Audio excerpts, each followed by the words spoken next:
Yo, what's good, YouTube? I'm back with another reaction video, and we're doing Larry Bird, the 50-40-90 Club, the founder. He is the founder. That is crazy, right? That I found this video, and I definitely appreciate all the love and support that y'all show me. But yeah, y'all know, keep it short and sweet. Let's get straight into the video. Subscribe if you're new.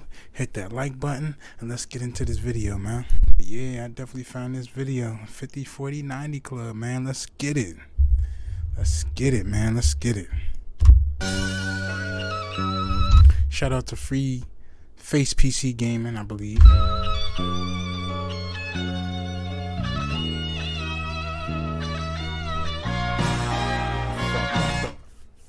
Possibly the greatest of all time. Today, we're looking at the legendary Larry Bird. When I go out and shoot around by myself, anywhere, before a game in the summer, I always try to start out about 15 foot from the basket and work my way around the perimeter just so I can get loose and then maybe go a little bit further out or a little bit closer. He carried his college team to a championship. I had some friends who I kept in contact with while I was still back here at Indiana State, and they never saw Indiana State or Larry Bird on TV. So because of the numbers that he would produce, they assumed that Larry Bird was a black player. And I thought, never thought of that, but they just thought that, a guy can do that kind of thing as far as score and rebound and dish out the assist. Must be a black athlete. All-American, we go to the finals, we lose to Michigan State. After the game, he tells me, I need to go to the boys club and I need to work out and shoot. I need to work on my game.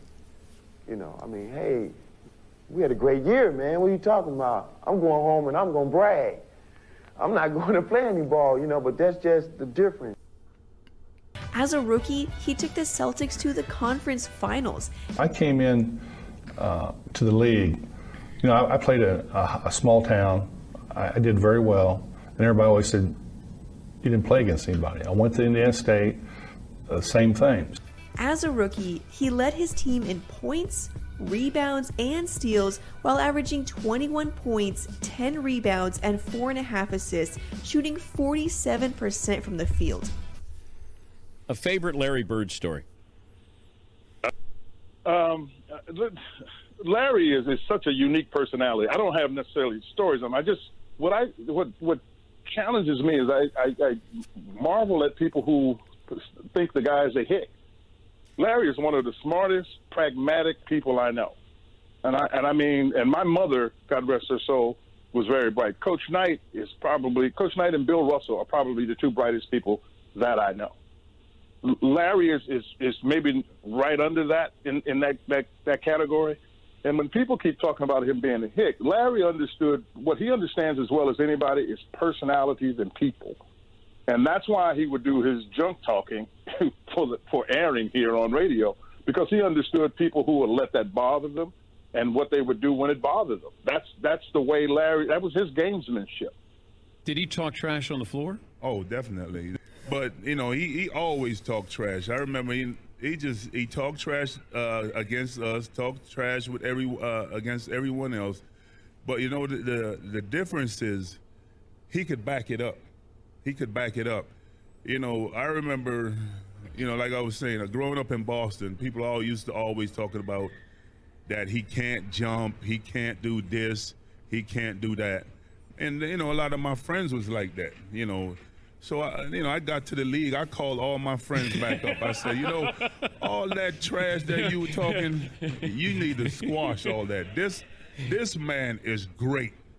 He can, whatever you were saying for a man who can't jump, he's demolishing everybody. So your guys are saying, how can you let this guy? Oh, he's doing it on everybody.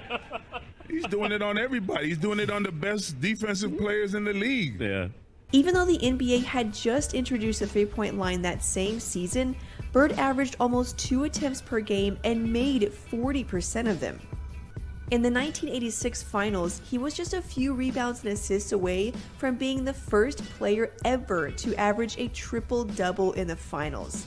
What I try to do Just come out, get good rotation on the ball, get the backspin, try to get a good release, and I always focus my eyes on the rim. I tell you, we went through a lot of battles together, and we won a lot of games. We won a lot of games on his IQ and on his toughness. He was ridiculous. He came on here. I remember our sportscaster played the Superman theme when he was talking about him that night after the game, because he did everything: Right. points, rebounds, assists, just steals, you name it. Larry has such a great mind for the game, and you know, a great touch. I had a lot of respect for him as a competitor. He is arguably the most clutch player in NBA history. While his wars were with Magic, his battles were waged with the rest of the league. It was a tie game. They had the ball, and DJ was stalling the basketball. And Larry was kind of standing outside behind him, like denying him the ball. And they called a timeout, and he turned around and looked at me and said, "I'm going to score right here on you." And I said, "I know you will. I'll be ready." 10 seconds. 5, and Bird has the basketball.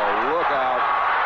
2 seconds on the clock, and timeout used by the Sonics. And he shot a turnaround jump shot.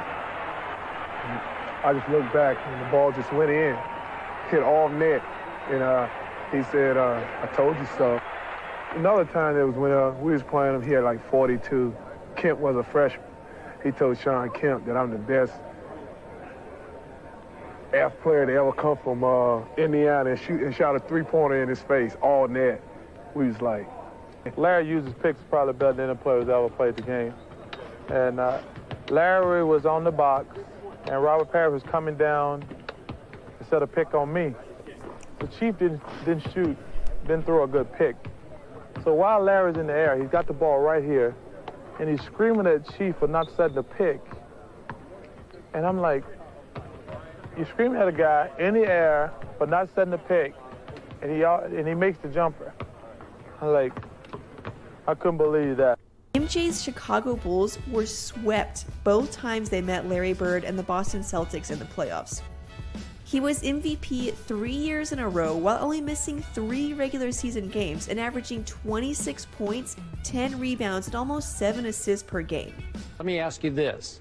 Is it fair for me to believe that even black fans, after a while, were perfectly willing to acknowledge that Larry Bird was the baddest white boy ever to shoot a basketball? Oh, that's easy. Okay. Oh, that's easy. I mean, I can tell you right now, Larry Bird could walk, literally in his heyday, he could walk into any black neighborhood in America. And they'd be like, "Hey, that's Larry Bird. Come on over," you know, because he could ball. He could ball. And Dominique Wilkins, you know, said it best, that's a bad boy. He once scored 20 fourth-quarter points over Dominic Wilkins to seal a playoff victory. Going against a guy with a competitive edge like you've never seen, and a guy that you couldn't make mistakes against, because he would find a way to hurt you. And not only that, let's give Larry Bird profound respect. When you could play, first of all, when Larry Bird sat up there and said he didn't see color, I want everybody to know it was truly believable in the black community. Everybody looked at him. Oh, we believe that because Larry Bird didn't care. You could either play or you couldn't. Even though Larry Bird is appreciated among NBA fans, some of his accomplishments have gone unnoticed. He was one of the first stretch fours. Right. Right. We sit I there. mean, we talk about what's going on today. Larry. You talk about a guy who was 6'9", 6'10", playing the 4, shooting threes. That was unheard of back then. My money, Larry Bird's the greatest big man in terms of shooting the ball ever. I take Larry Bird over Dirk Nowitzki because Dirk is a great shooter. Larry Bird was a break-your-heart shooter. He averaged almost as many career rebounds as Shaquille O'Neal. Definitely. Oh, he's about to say what, more than Shaquille O'Neal? Okay, let's hear this. But yeah, definitely, I would definitely take Larry over Dirk any day. And more assists than Damian Lillard has so far in his career. You know what the age-old question is, Timmy? Oh, could he play in today's game, right? Because everybody now is bigger, stronger, faster, jumps higher. Is that true? Because I look at Larry Legend and I go, Larry Legend is a legend for a reason, and he can play in any era. Well, I think his game would have had to adjust to the height, size, and athleticism of the games nowadays. But think about this. He would have torched a guy like Karl Anthony Towns. These young guys with his basketball IQ, he was a grown man. 3 years of college. Oh, and before that, we might have never knew about Larry Legend. He was hauling garbage. Started off in Bloomington at IU, didn't work out there, goes back home, contemplates ever playing again. The fact that he was a grown man against these 20-something-year-old kids, he would have had his way. Look, as a caveat growing up, I hated Larry Bird. I was a Sixers guy and Julius Erving. But damn, did you respect the hell out of the guy. Because it just seemed like, oh, he's slower than everybody else. He can't jump. And yet he'd always seem to be open, always seem to get the big rebound, and always seem to make the right pass. Yeah, I think his basketball IQ is something that goes kind of under the radar. When you think about guys that really know how to play or teams that really know how to play, you know what those teams and guys do? They win. Yep. And I think that's what Larry would have done. He would have kept on winning. The interesting thing was Larry growing up his whole life, no three-point line. Nope. Think about every court he played on. There was no three-point line. If he would have had that, sorry, Dave, mindset from the get-go, I'm going to need a shot after hearing that. He averaged 24 points a game over the course of his career. I think it would have been towards 27.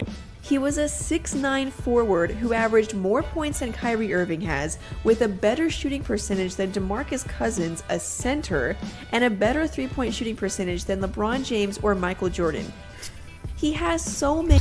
Yeah, that's what I'm be saying. It's crazy, bro. It's crazy. Many iconic moments, game winners, and performances. You know, and Larry Bird would give it to you. And I'm going to tell you something else. When he got into that fight with Dr. J, folks in the black community weren't mad at him. They respected him for it because we found out why. We were like, oh, that's why he hit you? Oh, well, damn, Doc, something wrong with you. You should have stopped him. That's how we were thinking about it. We like, and we know we love Julius Erving, but you couldn't take anything away from Bird. Bird was a bad somebody. Larry Bird was the baddest son of a gun on the planet. And then we found out it's because Bird said, I'm going to hit this J right here. I'm gonna come right here and I'm gonna put this in your face right here. I'm gonna do this to you. I'm gonna do that to you. And then he did it. He was the bad man. He was a somebody. Long before Aaron Rodgers ever came along. He was a bad. Larry Bird was the truth. Ain't no question about that. Bird's career was cut short because of injuries, but that didn't stop him from putting his name in the greatest of all time conversation. And there hasn't been anything like him since either. No. There's only one Larry Bird. In the 1987 season, he became the founding member of the 50-40-90 Club, and he did it again the following season. Not even Kobe, LeBron, or Jordan accomplished that. Not even once. We will see other, American, Caucasian, I suppose, superstars. Eventually we'll see more than one, Stephen A. Smith. I'm not so sure. Larry Bird said that there would be another Larry Bird one day. And Larry, there will never, ever, ever be another Larry Bird. Ooh, yeah. That was good right there.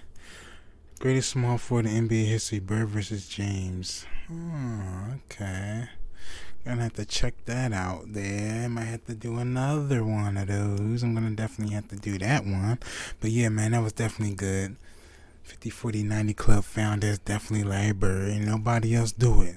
Nobody else, like I said, no James, no Jordan, nobody, man. That's what I be trying to say. Some of these people gotta wake up to certain things, man. Cause I damn sure woke up to a lot of this stuff, man, for real. But yeah, man, y'all know I keep it short and sweet.